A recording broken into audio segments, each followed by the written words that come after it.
Hello, let's talk about this SDL titled Leukopenia and Leukocytosis. Obviously, if you wanted to know a textbook worth of information about immunology, you would go read an immunology textbook. So I am going to hit the high points for our clinical purposes and for board examinations. Neutrophils, those do acute inflammation, particularly the bacteria response. They have granules and they degranulate. They have enzymes that generate free radicals, which kill bugs. And you really want to know what a left shift is. Left shift means that you've got some immature neutrophils in your bloodstream, and they're going to have more of a single nucleus, maybe a bilobe nucleus. So understand a normal neutrophil has got like 3 to 5 lobes. You see more than 5 lobes, that's a hypersegmented neutrophil. And we're thinking megaloblastic anemia, B9, B12 deficiency there. Now you see a neutrophil with 1 or 2 lobes, and that's a left shifted band neutrophil. And you're going to see that when the bone marrow is popping out neutrophils like a factory to combat some inflammation or infection somewhere in the body. So the degree of left shift reflects the severity of the infection.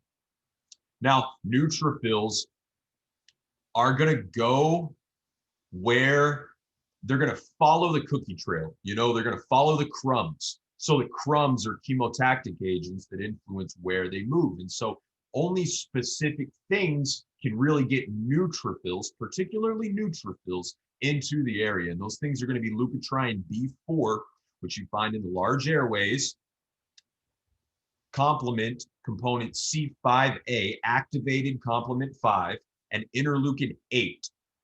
So those 3 things very heavily tested because there is no end to the confounding answer choices they can throw at you. You know, I've seen the question LT B4, C4, D4, E4, and they straight up ask which one is responsible for this patient's immune response. And you got to know it's particularly B. So they can throw that question at you with a lot of different choices. And leukocyte adhesion deficiency is going to present with symptoms related to a neutrophil migration problem. Now, normally neutrophils are in the bloodstream and they're going to extravasate or kind of walk through the wall of a blood vessel as if there were a door there anytime they find a lot of chemokines in the area. And how they open the door and get through to a tissue out of the bloodstream and into a tissue is with cell adhesion molecules. And particularly this one cluster of differentiation 18 is important to know, because if that's not working properly, you're going to have a leukocyte adhesion deficiency, which is characterized by the recurrence of several infections that would easily be taken care of if only your neutrophils were able to get to the infection. So symptoms of this, most characteristically, it's going to be an umbilical stump that it's 2 weeks, it's 21 days, 3 weeks past birth, and this umbilical cord is still on the body. So neutrophils are responsible for degranulating and melting that umbilical stump off the body. It'll just fall right off. If your neutrophils can't get to the umbilical stump, it stays on there. So that's in almost every single question I have seen about leukocyte adhesion deficiency. Again, they really want you to know it's a CD18 problem. Or they'll ask you about the pathophys and just worded appropriately. Several types of neutropenia that I'll skip over. I do want to say that you can get an autoimmune neutropenia in exactly the same way you could get an autoimmune anemia, right? IgG on the surface of neutrophils is going to cause them to get attacked by the spleen because they circulate through the spleen just like red blood cells do. And in fact, the same thing for platelets. Remember, you can get an autoimmune thrombocytopenia, and this would be most common, I would think, in lupus, which is just you got autoimmunities against everything in your blood.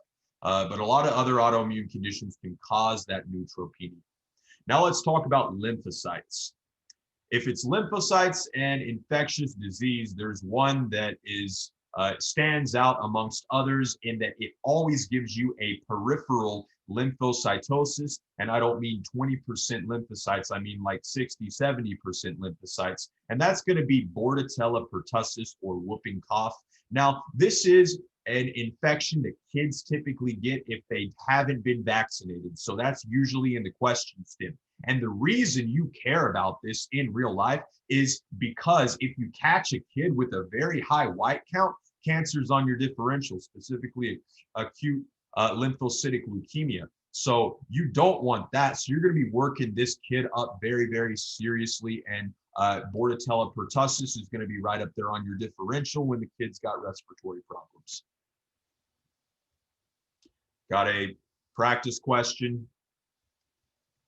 Right quick, 4-year-old boy with 1-week history of intense coughing spells that last 1 to 2 minutes. He hasn't received any immunization. He's got 60% lymphocytes. You can just go ahead and answer the question right there. It's Bordetella. Understand it's going to be a gram negative. And we've got a acellular vaccine for that, Tdap and DTaP, right? You give them at different times in life. And then there's a couple toxins they might want to ask you about. There's a tracheal toxin, and then there's, of course, it inhibits GI. If you've seen the sketchy, you know that there's just a soldier sitting in a wheelchair, so that is an inhibited GI, and you guys got the rest of it. So now we're getting into lymphopenia, which would be decreased blood lymphocyte count. So something like HIV could do this to you in an acquired manner, but you could be born with a lymphopenia. And there's actually a lot of different things that can do this to you. So I would expect a question from this section of the SDL. First of all, you have DeGeorge syndrome, which is characterized by this mnemonic catch-22. I really want you to learn this mnemonic. It's very helpful. You get a conotruncal heart defect, and you get an abnormal facies. They got kind of a small nose and a jaw that's a little wide. And then they've really got this hook nose to them in DeGeorge syndrome. You also are going to see aplasia of the thymus and of the parathyroid glands. And I think that's probably one of the most common things I've seen across a few questions with DeGeorge is that they love to thread hypocalcemia into the question stem and maybe not give you some of the other characteristic details of this syndrome, but give you the low calcium or the low PTH, and you got to derive from that the kid never had any parathyroid glands to start with. So once you figure out the hypocalcemia, easy to diagnose, this is going to be part of a family of 22q11 deletions, and the umbrella term for them is just going to be 22q syndromes. And another one of them is velocardiofacial syndrome, and we'll talk about that in another SDL. But the velo part of velocardiofacial, velo means palate. So like your soft palate, the roof of your mouth, you're going to have a cleft palate for sure in velocardiofacial syndrome, and that'll set it apart from DeGeorge. I think you do have a thymus and parathyroid glands in that velocardiofacial syndrome. And then going back to the concept of lymphopenia, you've got severe combined immunodeficiency. And in this one, every single thing in the body is out. You know, it's like you are spent, you have nothing, you have no T cells, B cells, you have very little NK cells. All of your globulins are down and you cannot mount an immune response. This is the boy in the bubble type of illness. Then we have Wiskott-Aldrich syndrome, which is characterized by particularly low IgG and IgM, but IgE, IgA tend to be normal. And kids with Wiskott-Aldrich, they're boys because this is an X-linked disorder. They really want you to know this is an X-linked disorder. And something else that always pops up in Wiskott-Aldrich is thrombocytopenia. So if the kid's got easy bruisability or maybe recurrent nosebleeds, that's going to clue you into a platelet problem. Maybe they would say he had a prolonged bleeding time at birth because, you know, you got to give them a vitamin K shot anyways. So you might as well measure the bleeding time while you're at it, you know. And so if that's prolonged platelet problem, low platelets, there you go. So that's Wiskott-Aldrich. Then we've got ataxia telangiectasia, which has low T cell and B cell counts, and also low serum IgA and IgG2, but you will have IgM in ataxia telangiectasia. And finally, it's in the name. You're going to have an ataxia. You're going to have some movement problems. Maybe a finger to nose test is going to be a little off. It's a cerebellar thing. And you're also going to have telangiectasias, which like to present on the skin, although they can present elsewhere in the body as just arteriolar malformations. And you see them on the skin, right? You're essentially looking at spider arterioles as you would see in somebody with cirrhosis.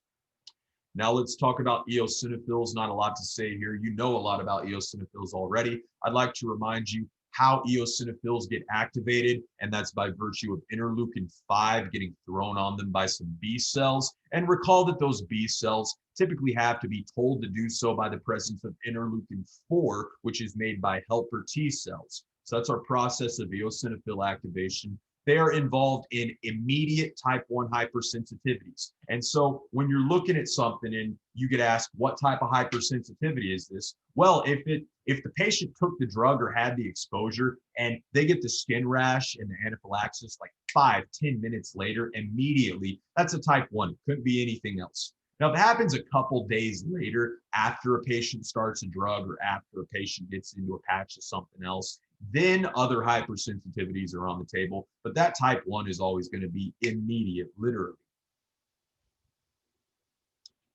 So benign lymphadenopathies, the word benign is a really big deal here because a benign lymphadenopathy means it's non-cancerous, okay?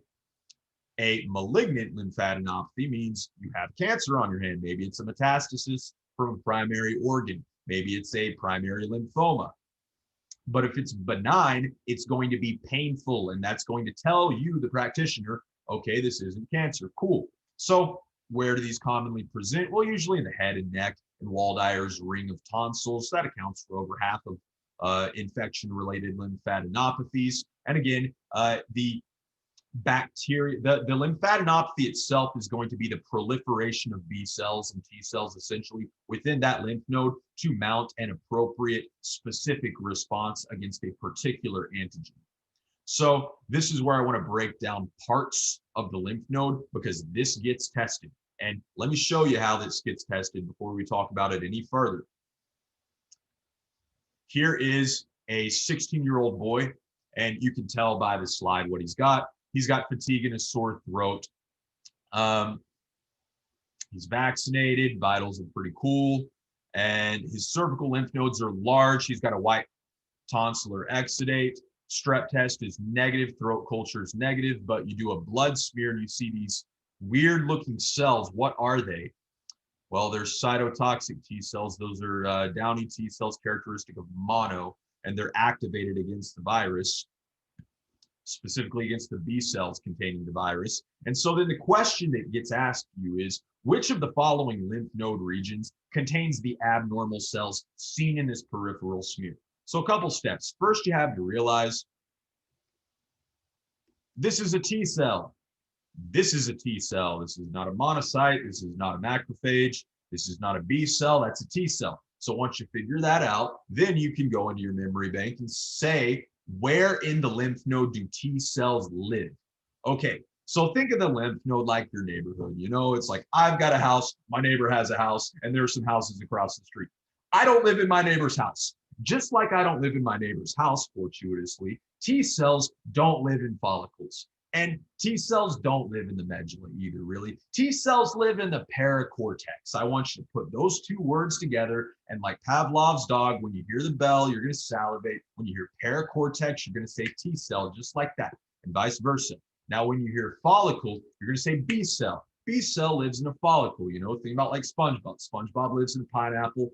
Patrick lives under a rock. Squidward lives in a big tiki house like Easter Island head. That's what we got going on here. You got three dudes who live in three different houses. Now, the T cells live in the paracortex. Macrophages live in the medulla of the lymph node, the medullary cords and sinuses. And you're not going to forget that because both of those things start with an M, macrophage, medulla, easy. And so then we have B cells, which live inside these follicles, which might have germinal centers if they are secondary and thus activated to mount an antibody response against a particular antigen.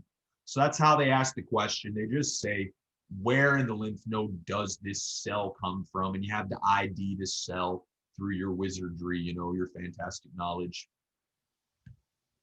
And here's another example of the same concept being tested. Male infant being evaluated because of cardiac anomaly, hypoplastic thymus, hypocalcemia, and craniofacial anomalies. And you hear a murmur, you get an x-ray that has an absent thymic shadow, you diagnose to George, 22q11 deletion, But they don't ask you anything about that. They ask you which of the following lymph node regions is most likely poorly developed in this patient. So if they don't have a thymus, that doesn't mean they don't have B cells. So they still have some lymph nodes, but they don't have T cells because T cells develop in the thymus. So the paracortex of a patient with DeGeorge syndrome, paracortex of all their lymph nodes is going to be nearly eradicated. And so that's what they want to ask you is where in the lymph node does a given cell come from? So picture in first aid, exact same as the picture in the SDL. Your follicles, again, contain B cells.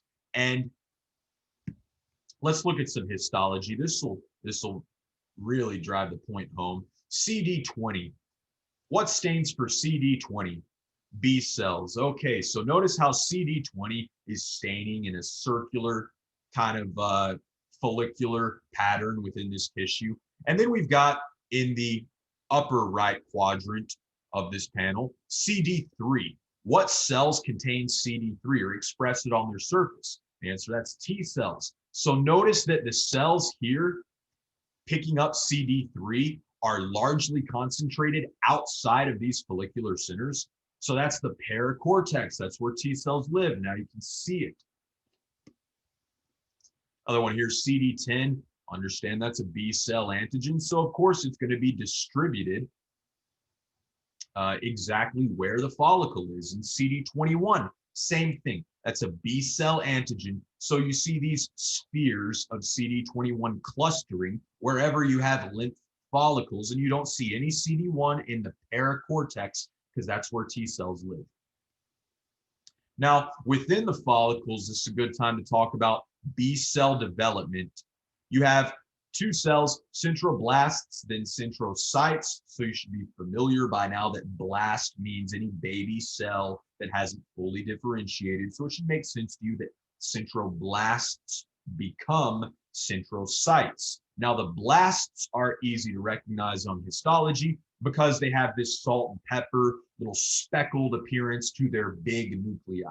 And centrocytes do not have a nucleus that's this big, it's much smaller, it's not speckled in the centrocyte. So the reason this is important is they like to just put a little asterisk on it and ask, what's going on here? And so you have to know that centrocytes live in the light zone and centroblasts proliferate in the dark zone. And where the centroblasts is, we call that the dark zone. It's visually darker because these things have larger, babyier nuclei that haven't really condensed and matured yet. So that's why it's the dark zone. Now, what's going on in the dark zone is these cells are just dividing. They're dividing very rapidly. There's a high degree of mitosis going on there. And what's also happening inside the dark zone with these centroblasts is somatic hypermutation, which is the process by which the B cell receptor is kind of randomized like a Rubik's Cube. You just kind of take the DNA and you say, all right, let's roll the dice on it. And maybe if you get lucky and win the lottery, the B cell that you recombine to, the receptor, is going to end up fitting whatever antigen you need to address that's floating around in the lymph node. So recombination is going to happen inside centroblasts. And once they've recombined, they mature into centrocytes where they are then selected for. If this B cell receptor that the centroblast just made fits the antigen, then that cell is going to successfully start dividing again and again and again and again and again because you found the right combination. You can open this lock metaphorically. So that's what the centrocyte is doing in the light zone. Those that work, we want a lot more of them, so they are proliferating. And this is also where memory B cells get made. Remember that you have an immunologic memory that lasts 10, 20, upwards of decades, years after you get exposed to an antigen. The memory Bs are responsible for that. This is where they come from, the light zone of the germinal center. So here's an example of it without any annotations on it, just so you can see the light zone is indeed noticeably lighter than that dark zone.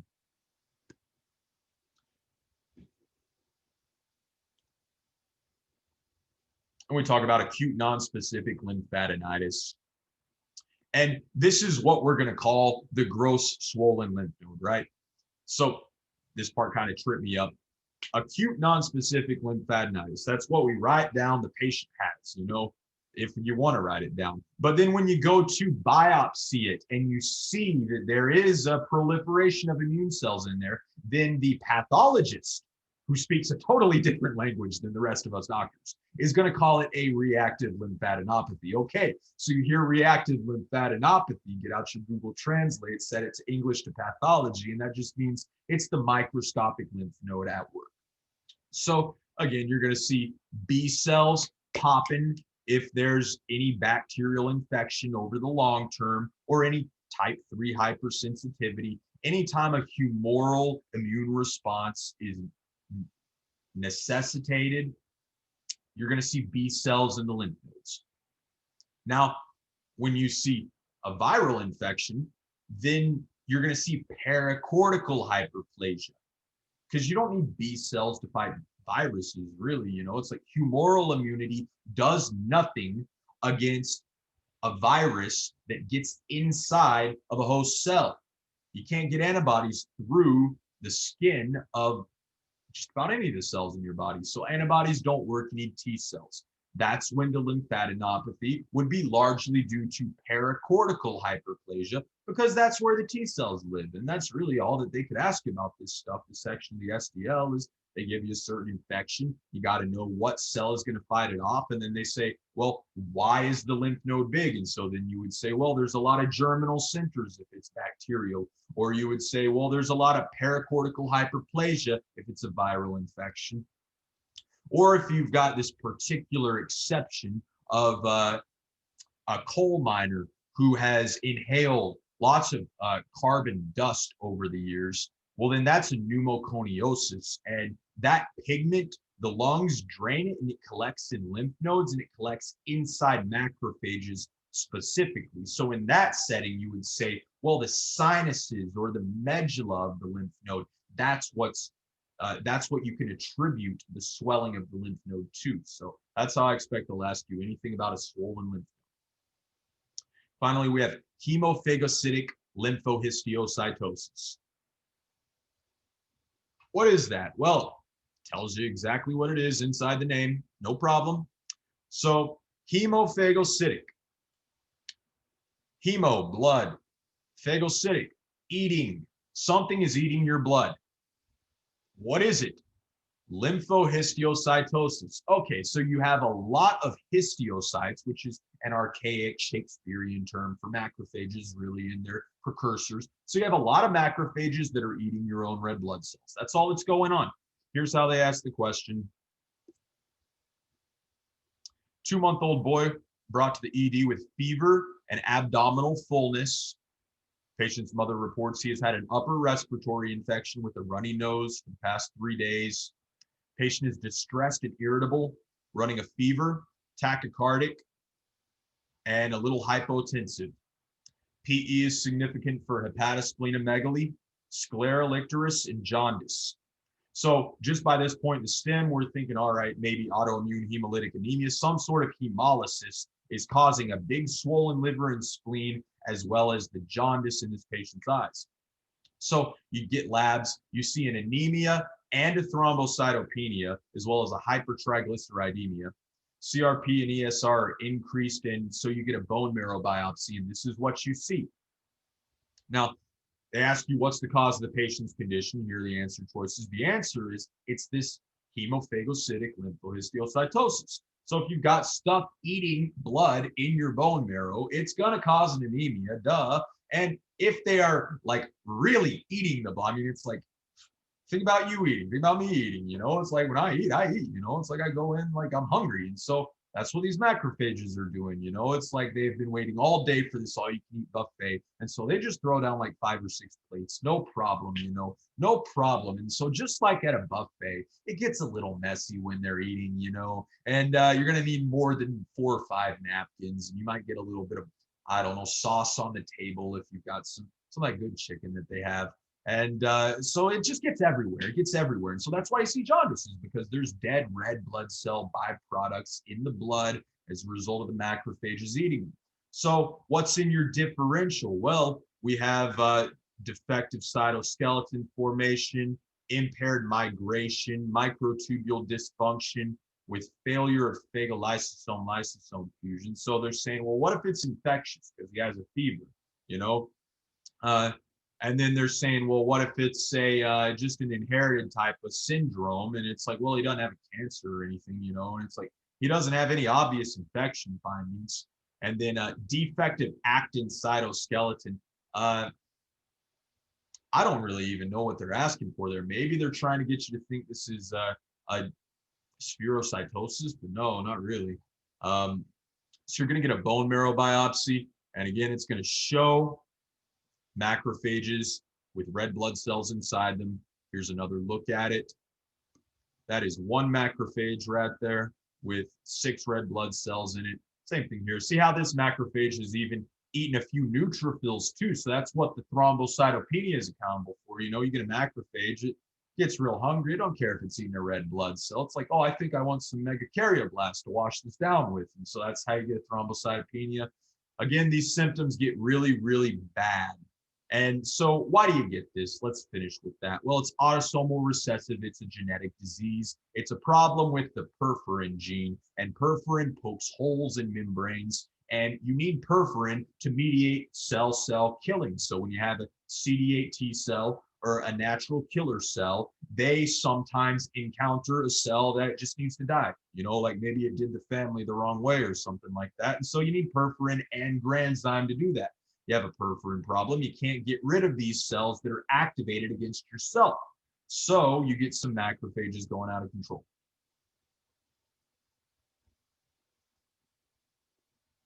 Other things you can see on labs, very high levels of plasma ferritin. All right, think about this. Think about this. What is ferritin? It's an iron storage protein. It's the iron storage protein. If there's iron inside a cell, it's ferric, 3 positive, and it's plopped onto ferritin. Now, what cells store the most iron? Macrophages. Okay, one more step here. Red blood cells. What do they have inside them? Hemoglobin. Really, that's it. Just hemoglobin. They're real minimalists, red blood cells. And so if you're a macrophage and you're eating a lot of red blood cells, what are you also eating a lot of? Iron. So you've basically got iron overload for all intents and purposes inside every single one of these overactivated macrophages. And that's why ferritin is going to be through the roof. So you're going to get an anemia, and ferritin is going to be up, up, up, up, up. That's how you'll diagnose this thing. Might even progress into DIC. Got another video talking about that. And in DIC, what you see is 2 problems. First of all, you've got clots everywhere, disseminated intravascular coagulation. That makes sense. But you've got another problem too. If you get another cut or another injury, you're going to bleed everywhere because you have no more clotting factors left in your blood because you used them all already. So you take a patient's blood. What does DIC show? Shows a prolonged bleeding time. Shows prolonged PT, PTT, right? And you're also going to see something very particular, D-dimers in DIC. Now, you don't just see D-dimers if you have one little internal hemorrhage and one little clot. No, you see D-dimers whenever you have clots everywhere. It reflects a very high degree of clotting, or a big, big, big clot, as in the case of a pulmonary embolus. Okay, so D-dimers, DIC. That's about it for this SDL. Thanks very much.